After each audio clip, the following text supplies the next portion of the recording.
দিনহাটার পাশাপাশি দত্তপুকুরের ছবিও আপনাদের সামনে রাখবো। দত্তপুকুরে একটি স্কুলে উত্তেজনা তৈরি হয় সরস্বতী পুজোকে ঘিরে। স্কুলে পুজো করতে বাধা দেওয়া হলো। পুলিশের বিরুদ্ধে স্কুলে পুজো করতে বাধা দেওয়ার অভিযোগে সরব হয়েছে বিজেপি।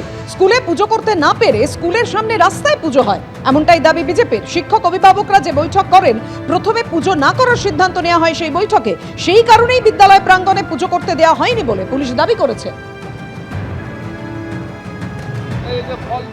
আমরা কিছুদিন আগে আমরা এসে স্কুল কর্তৃপক্ষকে আবেদন করেছিলাম, যেখানকার হিন্দু ছাত্র প্রচুর পড়ে, তারা সরস্বতী পুজোটা হিন্দু ছাত্রদের কাছে আবেগের বিষয়, সনাতনীদের কাছে আবেগের বিষয়, স্কুলে তারা অঞ্জলি দিতে চায়।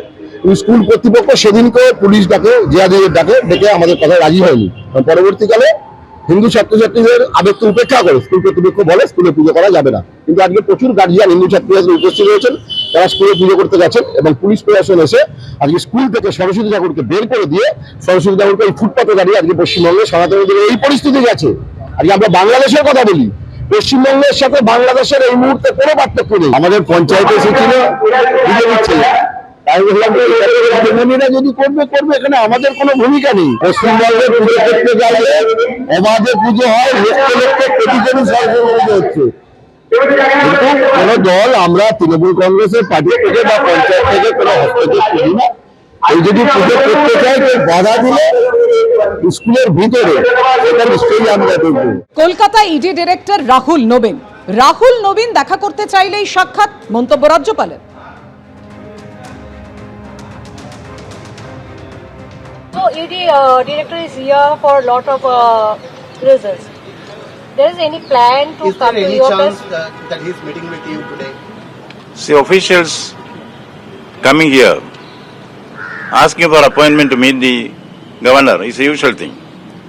Once the request is made, certainly appointment will be granted.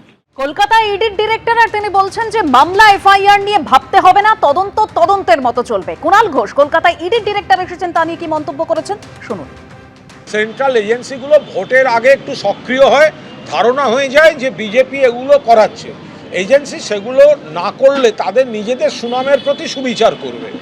এখন তার কোন অফিসার আসবেন, তিনি মিটিং করবেন, সে তার অধিকার আছে, তিনি করবেন। এখন সেন্ট্রাল গভর্নমেন্ট কেন তাকে সুরক্ষা বাড়তি দিল এইটুকু বলতে পারি। তিনি বা এরকম একাধিক ব্যক্তি এখানে বহুবার আসেন, তো তারা আসবেন, ঘুরবেন, অফিস যাবেন, মিটিং করবেন, যেখানে ইচ্ছে যাবেন। কোনোদিন তো কোনো নিরাপত্তা বিঘ্নিত হয়নি। এই ধরনের জিনিস করে যেন একটা ইস্যু তৈরি করার চেষ্টা হচ্ছে।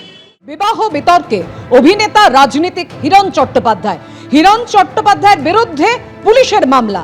তার প্রথম স্ত্রীর করা অভিযোগের প্রেক্ষিতেই পুলিশ মামলা শুরু করলো। হিরণের বিরুদ্ধে মামলা রুজু হলো আনন্দপুর থানায়।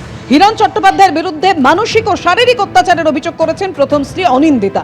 বিবাহিত অবস্থায় হিরণ চট্টোপাধ্যায় ঋতিকা গিরি অবৈধভাবে বিবাহ বন্ধনে আবদ্ধ হন বলে অভিযোগ করেছেন তিনি। আর এই অভিযোগে জামিন অযোগ্য ধারায় মামলা রুজু হয়েছে। ভারতীয় ন্যায় সংহিতার মোট 3টি ধারায় বিজেপি বিধায়ক হিরণ চট্টোপাধ্যায়ের বিরুদ্ধে মামলা রুজু। এই বিষয়টা একেবারেই তাদের ব্যক্তিগত বিষয়, সম্পূর্ণ ব্যক্তিগত বিষয়। তবে ওই খড়গপুর আসনটার একটা গুণ আছে, মানে একটা বিয়ের এফেক্ট পাওয়া যায় খড়গপুর আসনটায়। মানে এটা আপনারা বোঝার চেষ্টা করুন। মানে খড়গপুরের বিধায়ক যিনি ছিলেন, তিনি কিছুদিন আগে বিয়ে করলেন, আবার এখন যিনি খড়গপুরের বিধায়ক, তার বিয়ে নিয়ে আবার একটা বিয়ের ছবি এসছে। ফলে এগুলো একদম তাদের ব্যক্তিগত বিষয়। কিন্তু খড়গপুরের জল, হাওয়া, আকাশ, বাতাস কিন্তু একটা বিয়ে ব্যাপার আছে।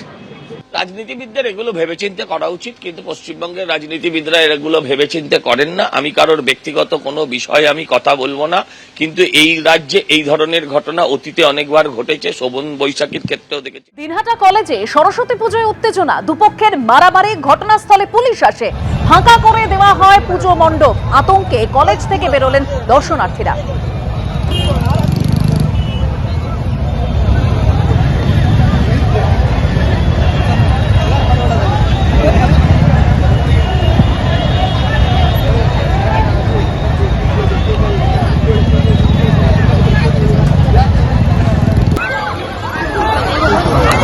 এবিপি আনন্দ, এগিয়ে থাকে, এগিয়ে রাখে।